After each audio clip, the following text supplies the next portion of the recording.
तो नेक्स्ट बात करते हैं आपका क्या ब्रांच प्रेफरेंस ऑर्डर होना चाहिए। तो ये ऑर्डर प्लेसमेंट के बेसिस पे है। अगर आपका कोई भी पर्टिकुलर ब्रांच में इंटरेस्ट है तो आपको उधर ही जाना चाहिए, प्लेसमेंट के पीछे मत जाना। जिस ब्रांच में आपका इंटरेस्ट है उसी ब्रांच में आपको जाना चाहिए। बट मैक्सिमम स्टूडेंट्स का ही था कि उनको बायो पसंद नहीं था, इसलिए वो लोग इंजीनियरिंग में आ गए, तो उनका कोई पर्टिकुलर प्रेफरेंस नहीं होता है। तो प्लेसमेंट के बेसिस पे ये है ऑर्डर।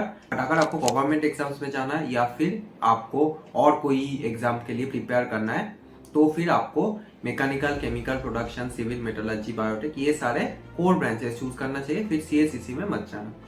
तो जिनका फोकस बस प्लेसमेंट्स है उनके लिए ये है branch preference order. CSC, then CSC with specialization, जैसे सीएससी विद आर्टिफिशियल इंटेलिजेंस हो गया, या और भी स्पेशलाइजेशन जो आगे मैं बताऊंगा। नेक्स्ट आईटी, उसके बाद सीएस विद बिजनेस सिस्टम, ये कुछ कुछ ट्रिपल आईटीज वगैरह में होते हैं। नेक्स्ट ईसी विद स्पेशलाइजेशन, जैसे ईसी विद वीएलएसआई सिस्टम, ऐसे बहुत कुछ होता है स्पेशलाइजेशन। उसके बाद इलेक्ट्रॉनिक्स एंड इंस्ट्रूमेंटेशन, उसके बाद इलेक्ट्रिकल एंड इलेक्ट्रॉनिक्स, उसके बाद electrical, mechanical, chemical, production, civil, metallurgy, biotech and last में बायोमेडिकल। तो ये रहा ब्रांच प्रेफरेंस ऑर्डर। वैसे तो जो चीज़ में बस आपको गवर्नमेंट कॉलेजेस ही मिलेंगे, बट अगर आपको कोई प्राइवेट कॉलेज में जाना है तो फिर don't take anything except CSC NEC. आप कोई इलेक्ट्रिकल या फिर कोई कोर ब्रांच में प्राइवेट कॉलेज में कभी मत जाना, फिर आपको प्लेसमेंट ही नहीं लगेगा। तो कोर ब्रांचेस अगर आपको लेना है फिर टॉप 10 एनआईटीज बेस्ट है, बाकी एनआईटीज में भी कोर में ठीक ठाक प्लेसमेंट हो जाए। तो सीएससी स्पेशलाइजेशन ऑर्डर आपको बता देता हूँ।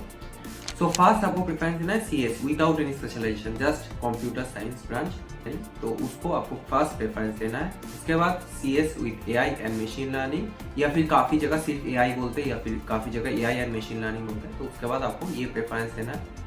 थर्ड नंबर पे CS with AI, CS with data science, fifth CS with IoT and cyber security, and last में CS with IoT. All India rank 3070, 99.7% in JEE mains 23, all India rank 150 in WBJEE 2023। इसका review भी आप देख सकते हैं। Now that you have cleared the JEE mains, you will get into a college. So how did you prepare for the counseling process? That's what I mean to ask. You can take guidance from your close teachers or maybe friends who previous year senior friends who have already applied, or you can take guidance from YouTube channels or videos also. Like I told you before, I did my counseling from that Gaurav Roy. He is right now reading in my college only. You can search it, Gaurav Roy NIT Durgapur. तो ऐसे बहुत लोगों का counselling मैं ही करवाया था।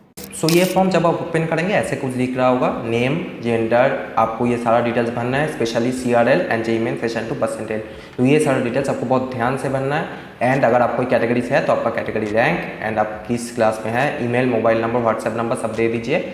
And इधर आपको जाना है अर्ली बर्ड ऑफर। तो इस सेक्शन में अगर आप सिलेक्ट करेंगे आपको डिस्काउंटेड प्राइस पे मिलेगा। जैसे आप देख सकते हैं डिस्काउंटेड प्राइस है 699, 499, 199। तो ये UPI ID है, इस पर आप पेमेंट कर सकते हैं एंड इसको जरूर फिल कर दें। सो पेमेंट का स्क्रीनशॉट अटैच करना बहुत जरूरी है, नहीं तो आपको कॉन्टैक्ट नहीं किया जाएगा। तो ऐसे आप फिल करके इधर सबमिट कर देना एंड देन आपको विदिन 6 आवर्स मेरे द्वारा कॉन्टैक्ट किया जाएगा। तो इसको जरूर ज्वाइन कर लेना। फॉर्म का लिंक आपको डिस्क्रिप्शन बॉक्स और पिन कमेंट पे मिल जाएगा।